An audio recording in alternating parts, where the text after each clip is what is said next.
अस्सलाम वालेकुम। अब हम देखेंगे methods of isolating cellular components. अब देखें, जो सेल है वो हमारी जो है वो बेसिक जो है वो स्ट्रक्चरल एंड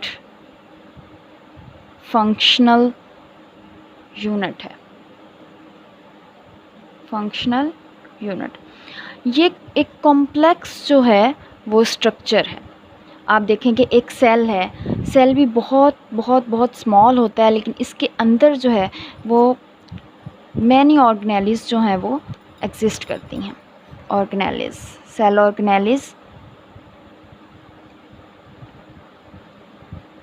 ऑर्गेनेलिज। अब हम क्या करते हैं, आइसोलेटिंग सेलुलर कंपोनेंट्स का क्या मतलब है कि हम ऑर्गेनेलिज को अलग अलग सेपरेट कर लेंगे। किस तरह से? अब ऑर्गेनेलिज कौन कौन सी हो सकती हैं? गोल्जी कॉम्प्लेक्सेस हैं, गोल्जी कॉम्प्लेक्सेस। इसके अलावा न्यूक्लियस हो सकते हैं, nucleus, Golgi complex, lysosomes, mitochondria. ठीक है, मैं ज़रा स्पीड में लिख रही हूँ ताकि जो है वो वीडियो जो है ज़्यादा लेंथी ना हो जाए। Golgi complex, nucleus, lysosomes, mitochondria and etcetera etcetera. ठीक है, अब देखें लॉट्स ऑफ जो है माइक्रोसोम्स भी होते हैं इसमें। ठीक है, जो है अब देखें, अब मेथड क्या है इसको हम सबसे पहले तो क्वेश्चन ये अराइज़ होता है कि हमें क्या ज़रूरत है सेल को अलग करने की या सेल को तोड़ने की, या उनमें से जो है ऑर्गेनेलिज, सेलुलर ऑर्गेनेलिज है उनको सेपरेट करने की। असल में जब हमें किसी भी ऑर्गेनेली पे काम करना होता है, अब हमारे पास ये इन्फॉर्मेशन कहाँ से आई? गोल्जी कॉम्प्लेक्स जो है वो इस तरह के हैं, न्यूक्लियस इस तरह से हैं, उसका स्ट्रक्चर इस तरह से है, फंक्शन इस तरह से, लाइसोसोम्स ऐसे हैं, माइटोकॉन्ड्रिया, सो व्हाटएवर। तो इससे इनको स्टडी करने के लिए लेबॉर्ट्रीज़ में हमें इसको आइसोलेट करना पड़ता है, राइट।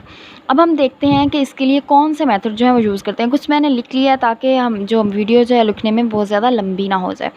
अब देखें, सबसे फर्स्ट जो मेथड है वो है होमोजेनाइजेशन। होमोजेनाइजेशन या ग्राइंडिंग हम कह सकते हैं।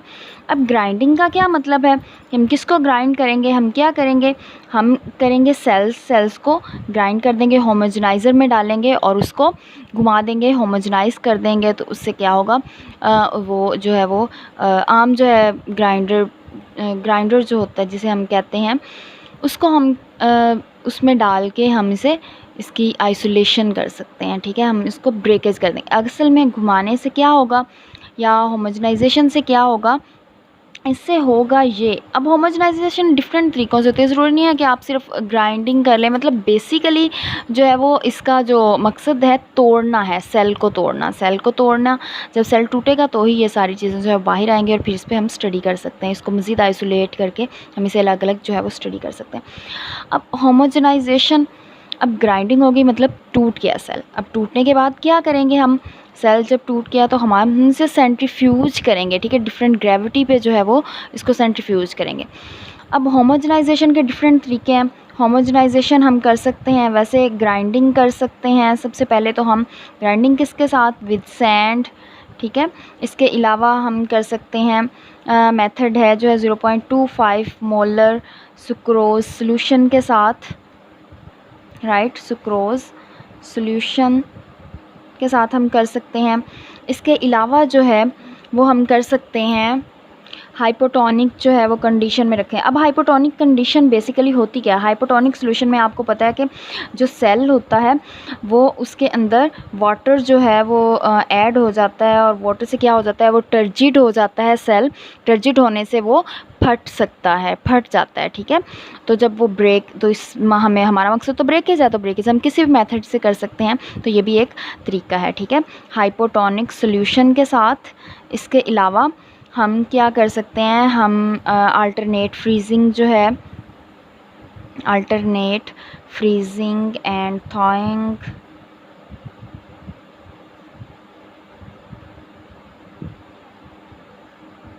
राइट। अब हम क्या करते हैं इसके अलावा, अल्ट्रासोनिफिकेशन, राइट। ये इसके मेथड्स हो सकते हैं। अब हम इसको देखते हैं कि हम किस तरह से इसे ब्रॉक कर सकते हैं, होमोजेनाइजेशन जो है वो कर सकते हैं। सबसे पहले जो है, अब ये होमोजेनाइजेशन तो हमने कर ली। होमोजेनाइजेशन के बाद आफ्टर दैट, ठीक है, आफ्टर दैट हम क्या प्रोसेस करेंगे, ये सारे का सारा मैंने टेबल बना लिया, क्योंकि मैं लिखती वीडियो में तो इसके बहुत टाइम लगना था। अब क्या है, सबसे पहले हमारे पास ब्रोकन सेल्स हैं। अब ब्रोकन सेल्स में आप देखें कि जो है उसकी जो सेलुलर कंपोनेंट्स हैं वो तमाम के तमाम इसमें मौजूद होंगे, ठीक है। अब सबसे पहले आपको पता है कि हम इसको डालेंगे, सेंट्रीफ्यूगेशन करेंगे। ये है सेंट्रीफ्यूगेशन का मेथड, मैं यहाँ पे इससे कर देती हूँ, ठीक है, सेंट्रीफ्यूगेशन। तो सेंट्रीफ्यूज में डालेंगे, सेंट्रीफ्यूज, और सेंट्रीफ्यूज को जो है वो घुमा देंगे। वो होती हैं क्या उसका नाम है, सेंट्रीफ्यूगेशन, छोटी सी ट्यूब होती हैं, उनका मखसूस नाम होता है, उसे हम रख देते हैं सेंट्रीफ्यूज में। और जब हम चलाते हैं सेंट्रीफ्यूज मशीन को, तो जो लिक्विड मीडियम है वो ऊपर रह जाता है और उसकी पैलेट बन जाती है नीचे, ठीक है। तो अब हम क्या करेंगे, 1000 ग्रेविटी पे जो है वो इसे 10 मिनट्स के लिए जो है वो सेंट्रीफ्यूज करेंगे। उससे हमारे पास जो उसके बाद हमारे पास जो रिज़ल्ट आएगा वो होगा पैलेट ऑफ होल सेल्स, ठीक है। जो कुछ सेल्स रह जाएंगे, ज़रूरी नहीं है कि तमाम सेल्स जो हैं ब्रेक हो जाएं, तो कुछ सेल्स रह जाएंगे, वो आ जाएंगे। उसके बाद सेल डेब्रिस, इसके अलावा न्यूक्लियाई साइटोप्लाज्म, मतलब जितने भी बड़े बड़े जो टुकड़े होंगे या बड़े बड़े जो जो ऑर्गेनेल्स होंगे वो अलग हो जाएंगे, ठीक है। इसके अलावा एक और चीज़ है, इसके साथ एक और चीज़ आएगी, जो सेल मेम्ब्रेन जो है, वो सेल मेम्ब्रेन के जो टुकड़े हैं, ठीक है, वो भी आ जाएंगे हमारे पास। उसके बाद जो सुपरनेटेंट फ्लूइड बचेगा हमारे पास, वो हम क्या करेंगे, उसे 20,000 ग्रेविटी पे जो है वो हम सेंट्रीफ्यूज करेंगे 20 मिनट के लिए। देखें, आप गौर करें कि यहाँ पे 1000 ग्रेविटी थी, ओनली 1000, यहाँ पे हम 20,000, मतलब हम बहुत ज़्यादा बढ़ा रहे हैं।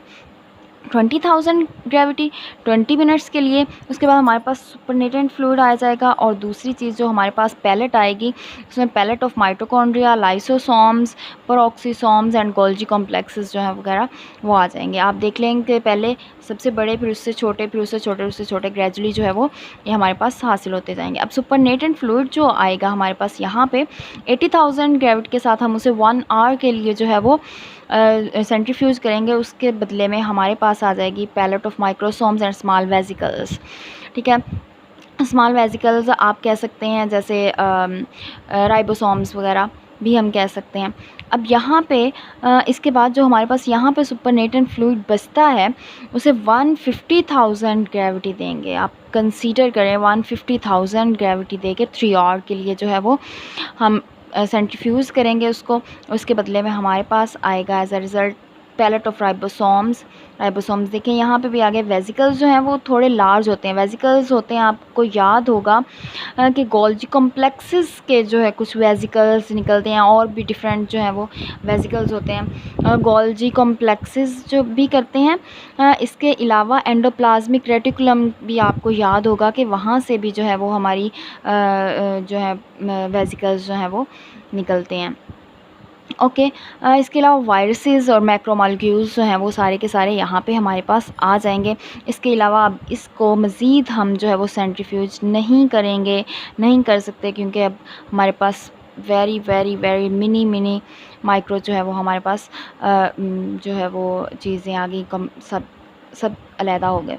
अब सुपरनेटेंट जो फ्लूइड जहाँ पे बचा है वो ओनली साइटोसोल बचा है, ठीक है। साइटोसोल में क्या होता है, साइटोसोल में बेसिकली न्यूट्रिएंट्स, सम न्यूट्रिएंट्स होते हैं, जैसे कि सॉल्ट्स हो गए, जो आयंस होते हैं। इसके अलावा हमारे पास होते हैं जैसे इंजाइम्स वगैरह, ठीक है, वो यहाँ पे आ जाते हैं साइटोसोल में। हम क्या करेंगे इसके नेक्स्ट, अब देखें कुछ ऑर्गेनेल्स आप देखते हैं यहाँ पे भी होल सेल्स भी हैं, सेल रेप्सिस, चलें इसको तो निकाल ही दें एक साइड पे। न्यूक्लियाई है, यहाँ से हमने न्यूक्लियाई निकालना है। अब यहाँ न्यूक्लियस निकालना है। अब यहाँ पे माइटोकॉन्ड्रिया हमें अलहदा करने की ज़रूरत है, लाइसोसोम्स, पेरोक्सीसोम्स, इनको अलहदा करने की ज़रूरत है। तो हम इसके लिए जो नेक्स्ट मेथड यूज़ करेंगे वो मैं अभी नहीं बताऊँगी, वीडियो बहुत ज़्यादा लंबी हो जाएगी, मैं नेक्स्ट वीडियो में बताऊँगी इंशाल्लाह आपको। उसे हम कहते हैं अल्ट्रा सेंट्रीफ्यूगेशन जो है अल्ट्रा सेंट्रीफ्यूगेशन, राइट। तो अल्ट्रा सेंट्रीफ्यूगेशन मेथड से जो है वो हम इसे अलहदा कर सकते हैं। डेंसिटी ग्रेडियंट जो है वो हम यूज़ करेंगे इसमें, ठीक है। तो उम्मीद है कि आपको ये लेक्चर जो है वो पसंद आया होगा आइसोलेटिंग का। मुझे इजाज़त दे दीजिए। अल्लाह हाफिज़।